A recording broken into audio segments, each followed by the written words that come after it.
Hello, welcome to the KWS Show. Our guest today is Onyinye Obasi. She is a graduate of Maritime Management Technology from the Federal University of Technology, Owerri. She is the CEO of Lustrendbarber located in Lagos. After her NYSC program, she decided to learn and train professionally as a barber. With her skills, she has catered to the demands of both men and women and high-profile clientele that span across entertainment, sports, and corporate industry. She has featured on notable television stations such as the BBC, China Global Television Network, and radio stations, granting interviews and educating viewers about the importance of skills. She is driven by a personal philosophy, and that is, there are no menial jobs, only menial mindset. She is passionate about seeing women succeed in any field that they find themselves. Ladies and gentlemen, welcome Onyinye Obasi to the show.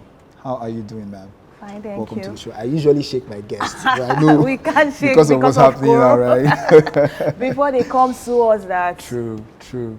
Amazing. How are you doing? I'm very good, and welcome you? to the show again. Thank you very much. It's my okay, pleasure. so let's start like this. Your story is very important to the world at large, okay. Especially those of us from this part of the world, where women are supposed to. There's a struggle right now, of women equality, rape, domestic violence, and a lot of things that women are fighting for. You have stood out from the crowd. You have taken your craft to another level. But tell me, how did it all begin for you? What's your story like? Well, I didn't just start like this. Well, I didn't plan to be a barber. Growing up, I had plans to be a medical doctor, now. For medical doctor, I have phobia for blood. And I was shifted into engineering, and I studied Maritime Management Technology. So, with the hopes of becoming a sea captain one day. Okay. But now, our economy, jobs, okay. You have hopes. But when you come out, you don't get those jobs, you understand? Then, luckily for me, Momsy wanted me to learn a skill. I can't say my story without mentioning my mom. Okay. Because actually my mom forced us to learn a skill. So I learned a skill reluctantly with the mind of, oh, mommy, I've learned your skill. Let me go chase my career jobs. I looked for job in Nimasa. I looked for job in Etal. I looked for job in NPA. I didn't get. So luckily for me, I managed to get little jobs in all this one-man company job. So along the line, after NYC, I learned how to barb. Yes, I'm very restless. I can't stay idle, so I had to learn how to barb. Okay. So when I learned how to barb, I was still looking for a job. I learned how to barb. I got a job. I dumped the barbing and went to... You dumped it? Yes. Then I dumped the barbing. And if you ask me, that's the biggest mistake I made in my life. Why? Why did you dump it? I never wanted to be a barber then. Because to me, barbing was just one thing to fulfill mommy's wish, to learn a skill. You understand? I never wanted to be a barber. If you told me to be a barber, I'd say, God forbid. I'll have done it like, you understand? Sure. So I dumped barbing and I went to look for a job. So in the process of me working all those my 2 naira, 1 naira job, I was a marketer. I ran into someone with a terrible haircut and I was looking at this guy. I was like, oh, you should talk. I managed. I went to go and meet this guy. I was like, bros, Omo, this your hair. You're looking funny. The guy was like, how? I said, your hair is funny. Change your barber or do this. I said, how do you know? I said, I'm a barber. I said, are you serious? There's someone who has been looking for a female barber. He gave me the number of the person and I talked to the person. So I went to his place and we had an arrangement that once in a while I could just come just to showcase myself to. And I fell in love with the job in the process of showcasing. So then what I was doing wasn't really good. So I decided to, why not chase this? And that was it. That was in 2014. Wow. I won't forget that date, 2014, December 12th. But I learned how to barb 2009. Wow. And since then, you've been in the business? I After working? No, after working, I was not in the business. Okay. Like, from 2009 to 2014, Okay. I just learned and I dumped it. Wow. You understand? Amazing. So 2014, but I cut my nephew's hair, I cut my brother-in-law's hair. Like a hobby, you just do that like maybe... Normal, but like you I've said. never cut anybody's hair outside those 3 people. Wow. My brother-in-law and my 2 nephews' hair, because I was staying with them. You understand? So 2014, when I met this guy, he connected me to someone. That was my first employer. So that was December 12th. We had an arrangement, and I said, okay, once in a while, when I'm free, I come cut hair in your salon and make some money. Then the other job I was having wasn't really so good. They had issues, so I had to leave and face barbing squarely. Amazing. So you were talking, and I noticed that your parents or your mom actually encouraged you Yes. at some point in time.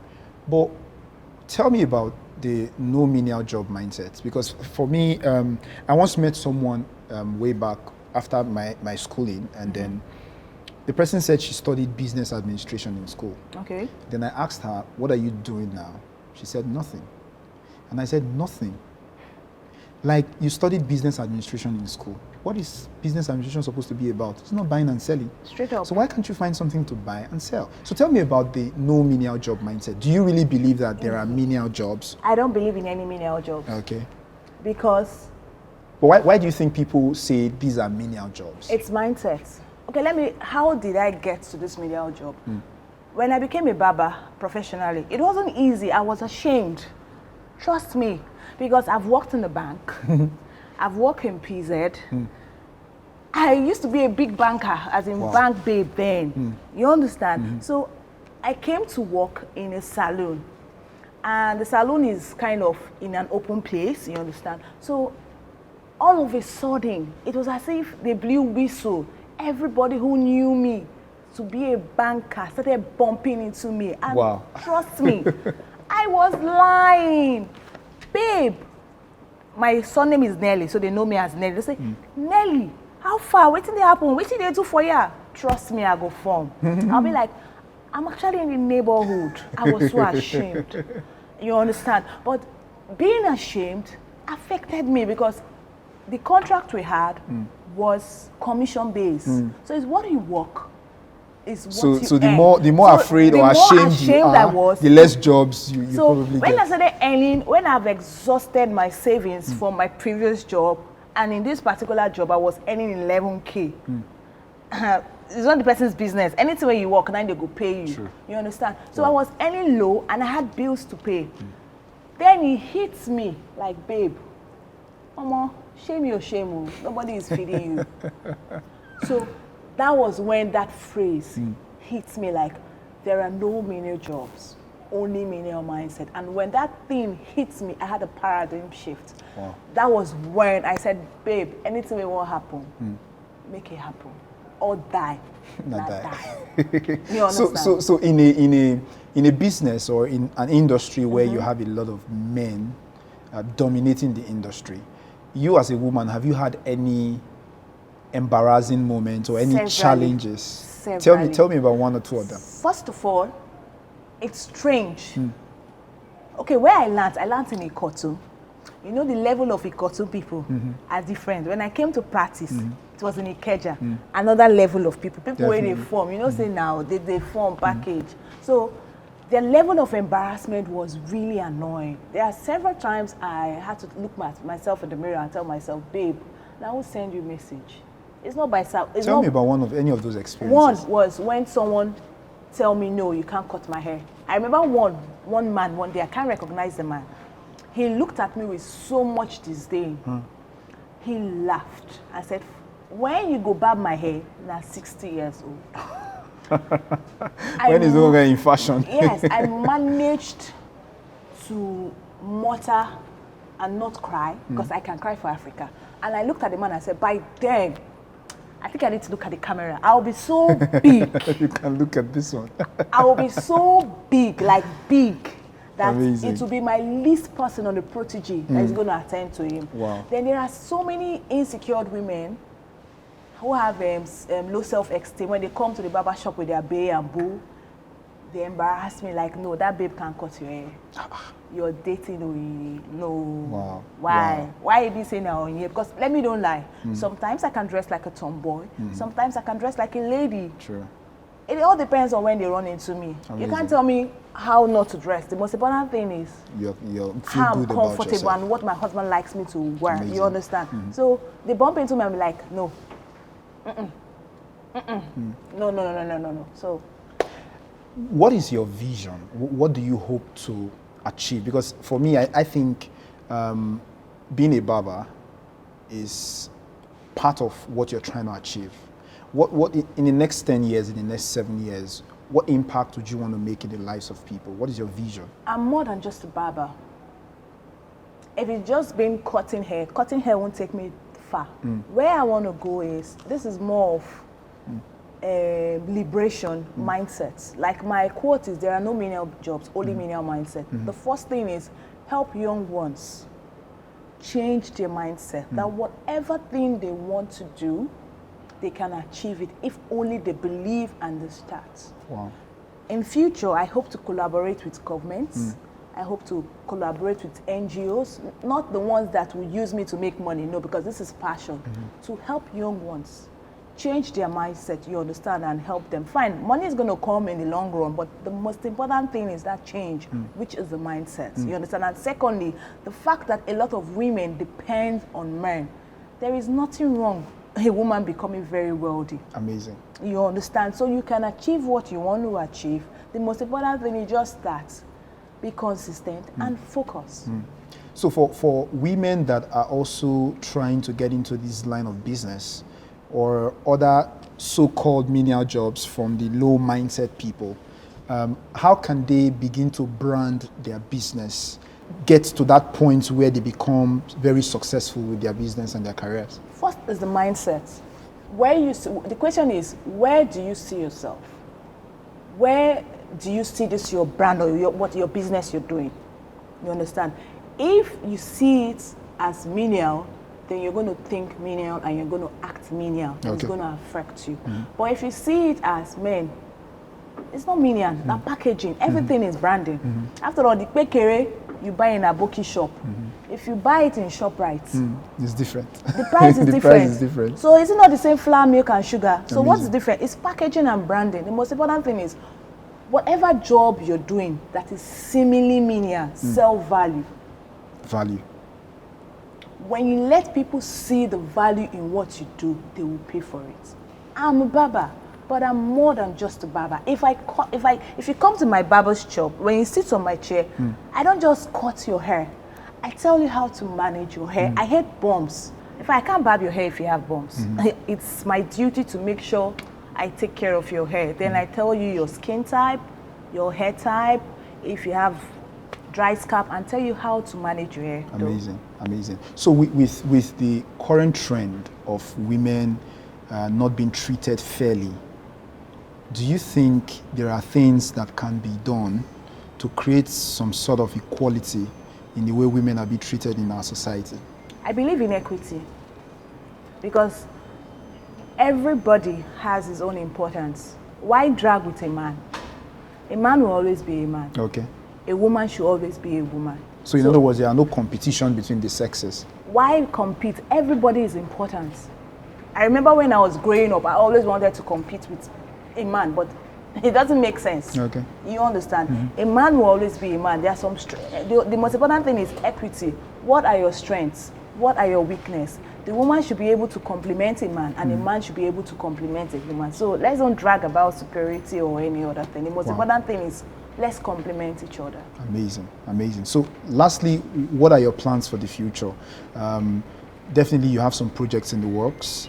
Tell us, how can people actually reach you? Maybe some men that are interested in some women cutting their hair and stuff. How can they reach you, and what are your plans for the future? First plan in the future is definitely, I'm so passionate about. Do you have like an academy where young people can be trained? I have that in future, yes. Not just learn haircuts. Okay. You have to learn personal branding. You have to, first of all, before you become a barber or before you learn with us, we have to work on your mindset.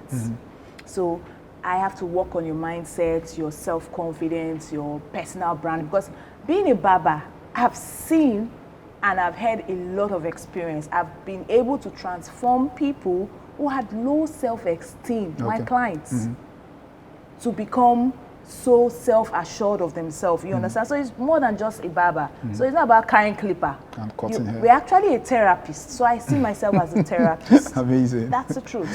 You understand? Amazing, I've seen a lot of people break down on my chair, depressed, and I talk them through. Why cutting their hair? Yeah, a lot of things happen in the barber shop. Oh yes, and everything that happens in the barber shop stays in the barber shop. shop. And when you have a female barber cutting your hair, trust me, there's always something to talk about. Yes, but definitely all their secrets. Because They'll when you're tell cutting your hair, I see your phone. Okay. We hear your discussion, Okay. but we can't say anything But because it's their secrets. They are yes, kept they're secret, right? As for me, I see myself as a therapist and as a doctor or a lawyer. Amazing. Customer confidentiality. So definitely, I can't say anything. It's none of my business. I just mind my business, cut my. But if you indulge me, fine. But if you don't, amazing. Thank you so much, You're Onyinye, for welcome. being on the show. I had really an amazing time. It's not all the time you get to see, women stepping up and taking their rightful places or position, Thank in you the very society. It's really amazing. Thank you. We so look forward very to much. having you again on the show, again and again and again. Thank you. It's my pleasure. I want to use this Nice. opportunity to shout Okay. out to my husband. Okay. Because trust me, if you For a say lot of people that don't know you're married. I'm married, please, because they always assume this baby is not married, so they'll be saying this girl is eyeing my husband. No, me, I'm married, though, Amazing. happily married. But I Amazing. really want to shout out to my husband because I won't call his name though. But husband, wherever you, I just want to say thank you because without his support, he sees the crying time. You're seeing the active Onyinye, but I break down. Where he is. Yes, I break down. That's what husbands are for. Of course, I break down. I have nervous breakdown. I break down. Okay. I shout. I Okay. scream when I have project, and he is the one feeling the brunt. True. You understand? True. So I just want to say thank him or thank you for supporting me. Trust Amazing. me. Without him, maybe I would have broken down. And this is even leading me to a particular fact before we end it. That there are some men who probably don't still believe in supporting their women on whatever career path they have to take. This is more or less an advice to them. They can actually support their wives. I do home and service. be with them. Okay. I go to hotel to cut Amazing. people's hair. Amazing. And And my he's there for husband- you all the way. Sometimes if he can drop me, it's even me that tells him to help me and drop me. Okay. You He just do drops me. I go to hotel, cut people's hair. I go to Amazing. their house. So he does not think. any other thing. Amazing. So Cool. telling him thank you for the support, really. Thank you, Onyinye's husband. Thank you very much. Thank you so much for being on the welcome. show. Really appreciate this. Thank you. Finally, I have to shake. Yes. All right, right. guys. Thank This is you. how far we can go on the KWS show today. I hope you had an amazing time. You can drop your comments. You can get in touch with us. And if you want to get in touch with Onyinye, details will be displayed right there on your screen. Follow us on all social media platforms, on YouTube, on Facebook, on Instagram, and on Twitter. Definitely we'll get across to you. Till we'll come your way again, same time, same station. Have an amazing day. God bless you. Ciao.